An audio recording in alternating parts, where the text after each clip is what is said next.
আপনি কি জানেন এমন 6টি কাজ আছে যা করলে শয়তান কষ্ট পায়? একদিন প্রিয় নবীজি সাল্লাল্লাহু আলাইহি ওয়াসাল্লাম দেখলেন ইবলিস শয়তান খুব কষ্টে আছে, দুর্বল ও ভেঙে পড়া অবস্থায়। তখন তিনি জিজ্ঞেস করলেন, তোমার এই অবস্থা কে করেছে? ইবলিস উত্তর দিল, হে আল্লাহর রসুল, আপনার উম্মতের 6টি কাজ আমাকে সবচেয়ে বেশি কষ্ট দেয়। প্রথমত, যখন তারা একে অপরের সাথে দেখা করে সালাম বিনিময় করে। দ্বিতীয়ত, যখন তারা একে অপরের সাথে মুসাফাহা অর্থাৎ হাত মিলানো করে। তৃতীয়ত, যখন তারা কোনো কাজ করতে চায় তখন বলে ইনশাআল্লাহ অর্থাৎ তারা আল্লাহর ওপর ভরসা করে। চতুর্থত, যখন তারা গুনাহ করে তখন সাথে সাথে তওবা করে আল্লাহর কাছে ক্ষমা চায়। পঞ্চমত, যখন তারা প্রিয় নবীর নাম শোনে তখন সাথে সাথেই দুরুদ শরীফ পাঠ করে। আর ষষ্ঠত, যখন তারা কোনো কাজ শুরু করে তখন বলে বিসমিল্লাহ।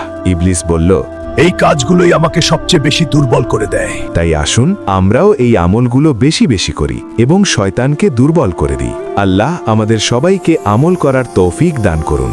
আমিন।